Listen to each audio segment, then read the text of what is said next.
જે માણસ બીજાના દુઃખને સમજવા શીખી જાય છે તો એના જીવનમાં ક્યારેય અહંકાર રહેતો જ નથી. જે માણસ પોતે જ એકદમ હળવો ફૂલ હોય છે અને બીજાનું વિચારે છે અને તેનું હૃદય પણ ફૂલ જેવું હોય છે, દયા અને કરુણાથી ભરેલું હોય છે. જે માણસ કોઈ બીજાના દુઃખને સમજી શકે એનું હૃદય એકદમ નિરાળું હોય છે અને એને દયા અને કરુણાથી ભરપૂર હોય છે અને ત્યાં જ ભગવાન પોતે જ નિવાસ કરે છે. ચાલો સરસ મજાના પ્રભુના શ્લોક ગીતાનું એક પન્નામાં લખેલું હતું એટલે મને બહુ દિલ સ્પષ્ટ કરી ગયું. હું ઘણીવાર ગીતાજી વાંચતી હોઉં છું પણ હું તમને ઘણીવાર કહીશ કે હું ક્યારેક જ કન્ટેન્ટમાં લેતી હોઉં, ક્યારેક નથી લેતી અને હું વાંચતી હોઉં છું. રોજે રોજ એકાદું પત્તું વાંચી અને જીવનમાં ઉતારવાની કોશિશ કરતી જ હોઉં છું. પરંતુ હું અત્યારે જો તમને કહી જ દઉં કારણ કે મને યાદશક્તિ હવે જતી રહી છે. ઘણું એવું બોલવા ઈચ્છું છું, ઘણું એવું મને અંદરથી એટલું બધું સરસ સરસ શ્લોકો પણ યાદ નથી રહેતા ઘણીવાર, કારણ કે તમે સમજી શકો છો કાલના બ્લોગમાં તમે કાલ જોયું એ બ્લોગમાં તમે સમજી લીધું હશે અને આજના બ્લોગમાં પણ હું તમને આગળ બતાવવાની કોશિશ પણ કરીશ. અને અત્યારે મારું વોકિંગ જોગિંગ અગાસી ઉપર જ થઈ ગયું. નાહી ધોઈને ફ્રેશ થઈ અને એકદમ મસ્ત તંદુરસ્ત થઈ અને સરસ મજાની અગાસી ઉપર હું આવી ગઈ. અત્યારે આ પરોઢિયાનો સમય છે એટલે મેં તમને હું તમને સીધા જ ગીતાના શ્લોક કહીને જ મેં શરૂઆત કરી જ દીધી. એટલે બધાને મારા ગુડ મોર્નિંગ પહેલાં અને જય શ્રી કૃષ્ણ. ચલો આગળ વધીએ અને આગળ મેં અનુલોમ વિલોમ ભ્રામરી અને જો કપાલભાતી એ પણ મેં અગાસી ઉપર જ કરી નાખ્યું હતું. તમે જોયું કે જ્યારે મેં વોકિંગ કરતી હતી અને ત્યારે તો એકદમ અંધારા જેવું જ હતું અને હવે સૂર્યનારાયણ દર્શન દેવા લાગ્યા છે. અત્યારે સૂર્યનારાયણ દર્શન દેવા લાગ્યા. હું લગભગ 5:45 વાગે અગાસીમાં જતી જ રહું છું, પરંતુ આજે હું સેજ મોડી ગઈ કારણ કે નીચે ફળિયા બળિયા બધું કરવાનું હતું. નાહી ધોઈ અને ફ્રેશ થઈને જ હું અગાસી ઉપર આવી ગઈ છું. ભલે મેં ગાઉન પહેર્યું તમને લાગતું હશે કારણ કે મને અંદરથી આમ હું થોડી દુઃખી અને ઇમોશનલ હોઉં ને ત્યારે હું ગમે ત્યારે કપડાં પહેરી લઉં કારણ કે મને અંદરથી શોખ જ નથી રહ્યા. જે છે એ તે ચાલશે, જે છે એ તે ચાલશે એવું મને અંદર વિચાર આવતો હોય. એટલે આજે તો 2 દિવસ તો મારા ટફ છે એટલે હું એકદમ ઇમોશનલ જ છું. તમે આગળ જોયું કાલના બ્લોગમાં. ચાલો જોઈએ.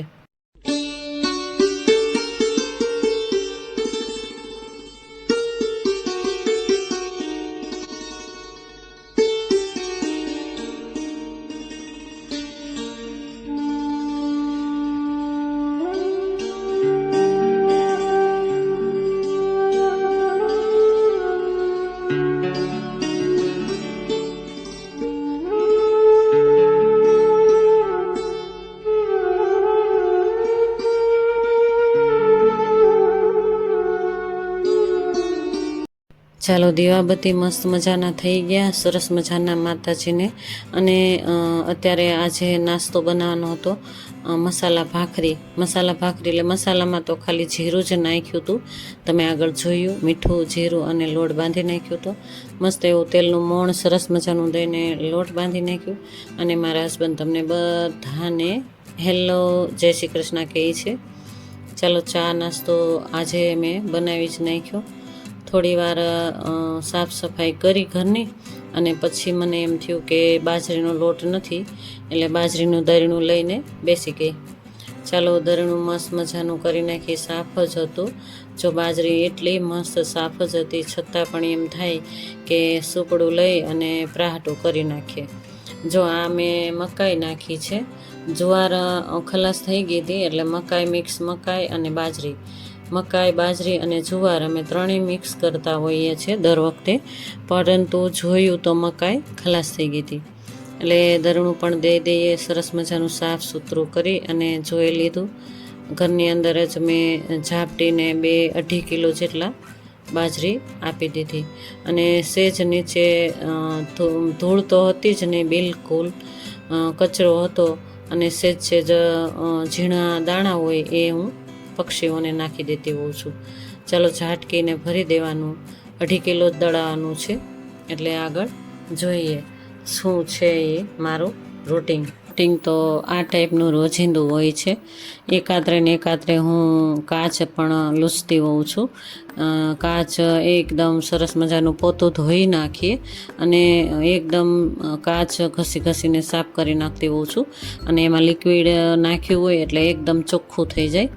અને બારીઓ પણ જોઈ લઈએ અને કાચ અને એકદમ ગ્રીલો જ્યાં નજર એમ થાય કે આ લૂછવું પડશે ત્યાં હું રોજે એકાત્રે લૂછતી જ હોઉં છું.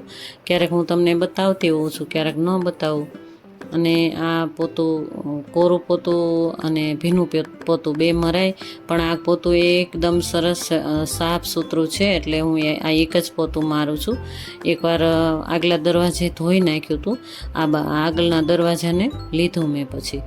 અને આ ગલેરી બલેરી તો હું રોજ તમને ઘણી વાર બતાવતી હોઉં છું કે પાછળની ગલેરી ઝાપટ ઝોપટ કરવાની જ હોય છે. એટલે એટલી બધી ધૂળ આવતી હોય. અને આ પાછળના દરવાજેથી તમે આગળ જોયું ને કે પાછલા રૂમનો દરવાજો ખોલી અને મેં નીચેથી ખૂણા સાફ કર્યા હતા. એટલે એ ધૂળ પાછળ કાઢવાની હોય ગેલેરીમાં. એટલે મેં લઈ લીધો કચરો. મસ્ત સાફ થઈ ગઈ જો ગેલેરી. અને ચાલો આગળ રૂટિન જોઈશું. રૂટિન તો મારું ચાલ્યા જ કરશે, પરંતુ 2 દિવસથી એકદમ આમ અંદરથી દુઃખી છીએ અમે અને ઇમોશનલ પણ છે. ના, હવે એવું વિચારીએ છીએ અમે કે ભાઈ આ તો રહેવાનું જ છે. જે જાનારા છે એ તો વયા ગયા, પરંતુ આપણે એટલા બધા મૂર્છાયેલા રહીશું તો આપણા શરીરમાં કાંઈ નહીં કાંઈ બીમારી આવી જ જશે. એટલે હવે જીવતા શીખો. અમે ત્રણેય બેસી અને અમે એમ વાતો કરતા હોઈએ કે આપણે આપણી રીતે જીવતા શીખવું. જાનારા તો જો વયા જાય છે અને જોયું ને તમે તસવીરમાં લટકી જાય છે. કહેવાય છે ને કે ભાઈ આપણે એકવાર ગયા ને એટલે આપણી તસવીર બની જાય છે. આપણે તસવીર બની જઈએ તો લોકો આપણા કુટુંબજની જો વરસમાં એકવાર ઉતારીને ખવડાવે, વરસમાં એકવાર ઉતારીને આસ્તા વાસ્તા કરીને પાછા લટકાવી દે. આ એક નિયમ જ છે, હે ને? રોજનું નિયમ છે. કારણ કે આપણે રોજે વિચારતા જ ન હોઈએ, તસવીર સામું જોતા જ ન હોઈએ. જો દિવાલ ઉપર તસવીર બનીને લટકવાનું જ રહે. જો આપણે એવા અવનવા વિચારથી જો શરીરની અંદર એકદમ બીમારીઓ આવી જાય ને તો આપણે પણ આ તસવીર થઈને લટકવું પડે. અને આપણા પરિવારજનો આપણી પાછળ કેટલા દુઃખી થાય. જો ચાલો આગળ મેં વાત તો ઘણી બધી એવી કરી જ નાખી કે જીવન કેવી રીતે જીવતા હોઈએ આપણે. અને અમે તો જીવતા શીખવાનું વિચારતા હતા કે ચાલો આપણે તો હવે ત્રણેય જ રહ્યા છીએ એટલે આપણે કુટુંબમાં જીવતા શીખીએ અને આપણી રીતે આપણે રહેતા શીખી જઈએ ભાઈ. કારણ કે આપણે પણ એની જેમ તસવીરમાં લટકવું નથી. મારા દીકરાને લટકાવી જેમ દીધો ને એમ. ચાલો મસ્ત મજાની મિની ટમેટીનું શાક બનાવ્યું હતું. એ તમને નથી બતાવ્યું, પરંતુ ફુલકા રોટલી બનાવી. ફુલકા રોટલી મારી દીકરીને ભાવે એટલે મસ્ત મજાની પતલી નાની ફુલકા રોટલી બનાવી. આ સમયે મારી દીકરીને જમવામાં અનિયમિતતા થઈ ગઈ છે એટલે એ નહીં જમે. અમે લોકો ટાઈમ ટુ ટાઈમ જમવાવાળા છીએ એટલે અમે 12:30 પોણો 1 થઈ ગયો એટલે અમે જમી લઈએ ને. મારી દીકરી કે હું મોડેકથી જમીશ, તમે જમી લો. તો અમે બંને જણા જમવા બેસી જ ગયા.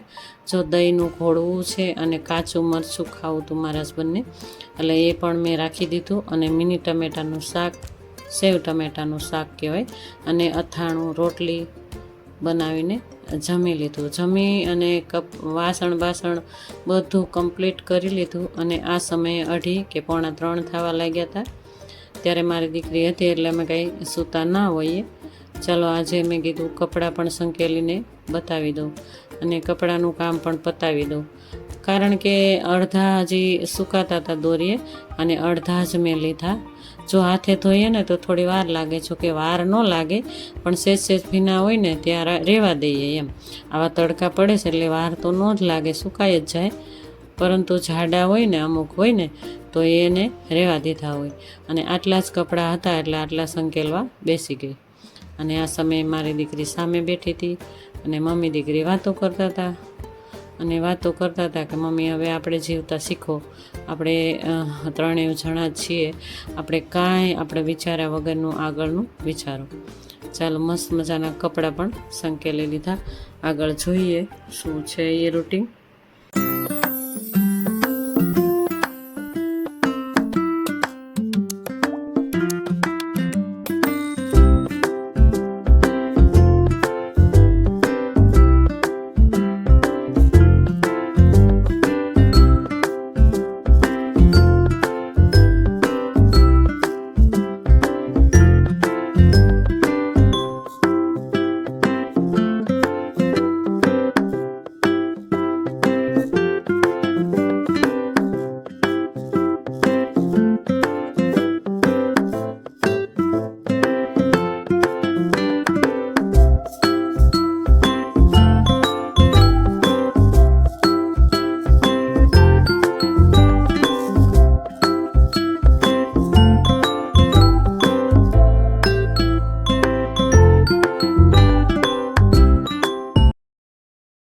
ચાલો આ ગઈકાલનું છે. અમે ગઈકાલે મહાદેવના મંદિરે ગયા હતા, કામનાથ મહાદેવના મંદિરે ગયા હતા અને સરસ મજાનું પક્ષીઓ માટે ચણ લેતા ગયા હતા અને પક્ષીઓ અને માછલીઓ માટે પણ ખોરાક લેતા ગયા હતા. કાબરો માટે ગાંઠિયા લેતા ગયા હતા અને જો ગાયોને નિરણ પણ નાખી, તમે આગલા બ્લોકમાં જોયું. અને શિવને એટલી સરસ મજાની પોઝિટિવ મન્નત માંગી કે મારા દીકરાને સુખ આપજે, શાંતિ આપજે, આનંદથી ભરપૂર રહે એના પરિવાર સાથે. અને આવું જ્યારે થાય ને ત્યારે વિચાર આવે ને ત્યારે પ્રભુના ખોળે જ હું નાખી દેતી હોઉં છું મારા દીકરાને. અને શિવની આસપાસ પ્રદર્શનાનો લાભ લીધો. અને આ પીપળો હતો, પીપળાને પણ કહેવામાં આવ્યું છે કે બ્રહ્માજીનો વાસ કહેવામાં આવ્યું છે અને પિતૃનો પણ વાસ ત્યાં આગળ થતો હોય છે. એટલા માટે ત્યાં આગળ પણ મેં મન્નત કીધું કે પ્રભુને ખોળે નાખ્યું કે મારા દીકરાને એકદમ શાંતિનો અનુભવ કરાવજો, જ્યાં હોય ત્યાં એકદમ શાંતિનો અનુભવ થાય અને જે માં હોય તે માને સુખ આપે. ચાલો મસ્ત મજાના માતાજીના પણ દર્શન તમને કરાવી જ રહીશું હું.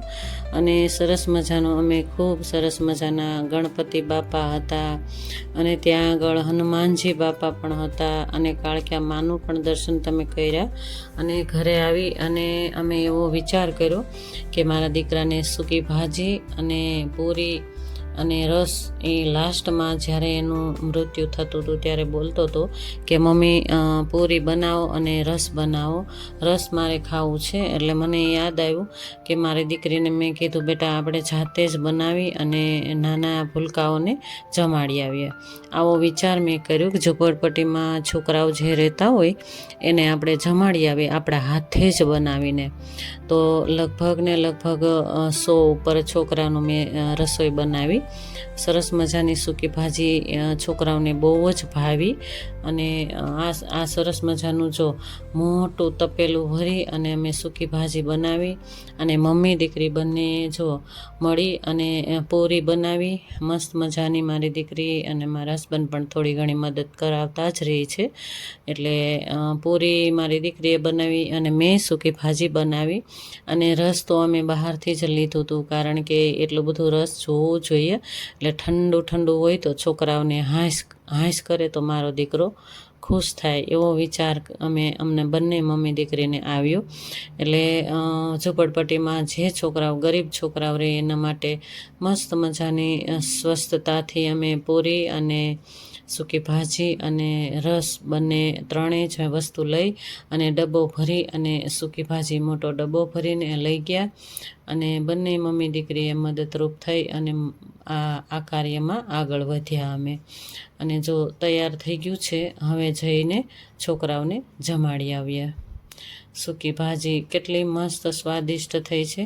ચાલો મારા દીકરાને પહેલાં અમે અર્પણ કરી દીધું અને મારી દીકરીએ દીવો પણ જગાવી અને આ સમયે એને બોલાવીને જમાડ્યો.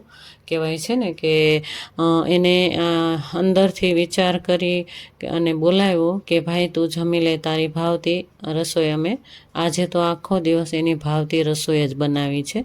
એટલે આ સમયે 6 વાગી ગયા હતા, એટલે સાંજના સમય જેવું થવા લાગ્યું હતું, એટલે ત્યારે જ છોકરાઓ બહાર આવતા હોય છે. એટલે એને જમાડી અને પછી અમે લોકો જમાડવા માટે ગયા. જો આટલા છોકરાઓ બેઠા છે, આટલી લાઈન 3 લાઈન થઈ હતી. આ ધીમે ધીમે ધીમે ધીમે છોકરાઓ આવતા જ ગયા અને અમે પીરસતા જ ગયા. સરસ મજાનું અત્યારે સમય હતો અને અમે ખુશી ખુશી અમે અમારા જાતે જ હાથે જ બનાવીને જમાડતા હોઈએ છીએ. જ્યારે મારો દીકરો જતો રહ્યો હતો ને ત્યારે પણ અમે આ રીતે જ અમે જમાડ્યા હતા. અમે અમારા હાથે જ બનાવીને પ્રેમથી ભોજન કરાવતા હોઈએ છીએ. ચાલો, આવો રહ્યો મારો આજનો દિવસ. તમને કેવો લાગ્યો? તમને સારો લાગ્યો હોય તો લાઈક, શેર, સબસ્ક્રાઈબ કરજો અને મારી ચેનલમાં બન્યા રહેજો. અને જો તમે નવા હોય તો એક સબસ્ક્રાઈબ કરીને જ જાજો. અને ચાલો, બધા મારા યુટ્યુબ ફેમિલીને જય શ્રી કૃષ્ણ. રાધે રાધે.